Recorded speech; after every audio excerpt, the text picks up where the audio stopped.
اور اس کے بعد پھر پولیس آ گئی تھی.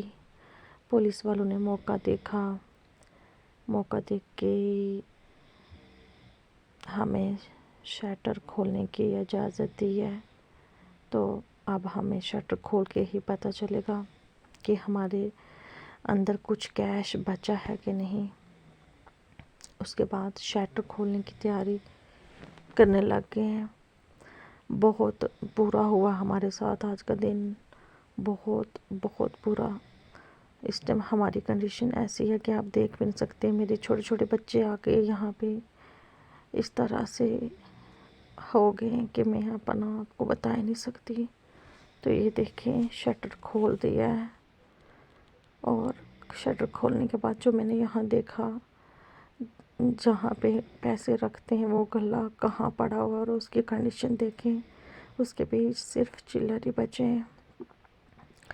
میرے ہسبینڈ سارا کیش ادھر ہی چھوڑ کے جاتے تھے، اور یہ کسی کو اچھے سے پتہ تھا، اسی لیے اس ایریے میں صرف ہماری اکیلی دکان کو ہی ٹارگٹ کیا گیا ہے، اور کسی کی دکان کو بھی کچھ نہیں کیا گیا. تو یہاں پہ یہ حالت دیکھ لیں کہ کس طرح سامان جو ہے ادھر ادھر بکھرا پڑا ہے. اس کے بعد ہم نے ایک لسٹ بنائی ہے، اور جو کیش جتنا بھی ہماری شاپ سے غائب ہوا وہ سارا ہم نے اپلیکیشن لکھ کے دے دیا. دیکھتے ہیں کہ ہماری کارروائی کہاں تک ہوتی ہے. پولیس اسٹیشن منجا کوٹ سے تحصیلدار، نائب تحصیلدار، ایس ایچ او صاحب اور بھی کافی بندے آئے ہیں. تو چلو دیکھتے ہیں کہ میں دکان پہ آئی ہوں. ابھی تھوڑی دیر ہوئی ہے دکان پہ آئے ہوئے، کیونکہ ہم نے اس ٹائم 2 بج گئے، اذان ہو گیا، اور ہم نے ابھی تک منہ میں ایک نوالا تک نہیں ڈالا. ہم نے کسی کا کیا بگاڑا، کسی کا کیا چھینا، جس بندے نے صرف ہماری دکان کو ہی ٹارگٹ کیا اتنی بری طرح سے. اور مجھے پتہ بھی ہے کہ وہ بندہ جانتا تھا کہ ہم پیسے کہاں رکھتے ہیں. آپ نے ویڈیو میں دیکھا ہوگا ہماری شاپ کا گلہ کس جگہ پڑا ہوا تھا پیسوں کا. اتنا بے رحم انسان کوئی کیسے ہو سکتا ہے. میرے بچوں کو خجل کیا، روڈ میں صبح صبح لایا، اور اس طرح میری فیملی ساری کو ڈسٹرب کیا. میں کچھ نہیں کہتی، صرف اللہ سے دعا کرتی ہوں کہ اللہ ایسا کسی کے ساتھ نہ ہو، اور اس ظالم کا برے سے برا حشر کرے. اور اپنے شوہر کے لیے دعا کرتی ہوں کہ اللہ پاک ان کی ہزاروں سال عمر کرے. تو کوئی بات نہیں، انسان زندہ رہے تو پیسہ تو آتا جاتا رہتا ہے. پیسہ کوئی بڑی چیز نہیں ہوتی، صرف زندگی ہونی چاہیے بس. بہت دکھ ہوا، بہت تکلیف ہوتی ہے. اللہ زخم بر دیتا. یہ زخم بھی ہم اس مشکل سے بھی نکل جائیں گے انشاءاللہ. تو میں ابھی شاپ پہ آئی ہوں، بچے گا رہی ہیں، شوہر تھوڑا باہر گئے ہیں، تو تھوڑی دیر یہاں رکی ہوں. اپنی شاپ کو اچھے سے دیکھ رہی تھی کہ کسی کا اتنا ظالم دل کیسے ہو سکتا ہے. کسی کو دکان کو اس طرح سے کھولنا، اس کا گلہ اٹھا کے آگے پھینک دینا. دنیا کتنی ظالم ہے، کتنی بھوکی ہے.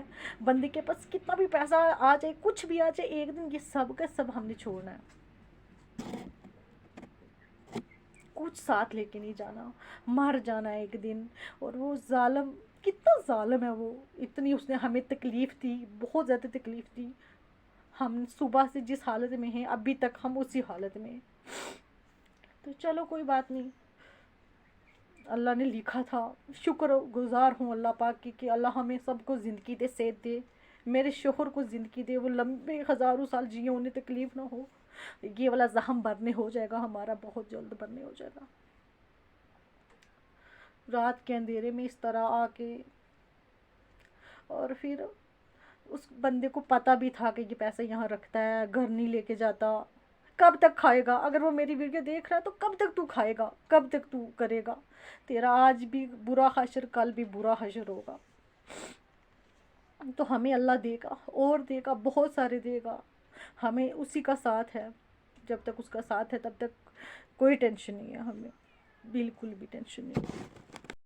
میری شاپ ہے، شٹر یہاں سے کسی نے توڑا ہوگا انٹری کی ہوگی اور اس بندے کو پتہ بھی تھا کہ پیسے گلے ہمارے یہاں پہ ہیں، لیکن یہاں پہ نہیں، بلکہ پیسے یہاں پہ اس کے بیچ میں رکھ دیتے تھے، اپنی نیت پہ رکھتے تھے، کیونکہ ہم کسی کا برا نہیں چاہتے تو ہم اپنے اندر کہیں بھی رکھے نا. تو کسی نے اس طرح اتنا ظالم پونا کیا ہماری دکان کے ساتھ، اتنا برا کیا، بہت برا کیا. میں بول نہیں سکتی، میں آپ کو اپنی تکلیف نہیں دکھا سکتی. آپ جج کر سکتے ہیں مجھے، اور مجھے حوصلہ ضرور دیں اور ہمارے لیے دعا ضرور کریں، ہمارا یہ برا وقت نکل جائے. کوئی اتنا ظالم کیسے ہو سکتا ہے؟ بہت بری دنیا ہے، بہت ظالم لوگ ہیں. مر جائیں گے ہم سب ایک دن. بس مت تکلیفیں دو، مت کسی کو اس طرح لوٹو ظالموں.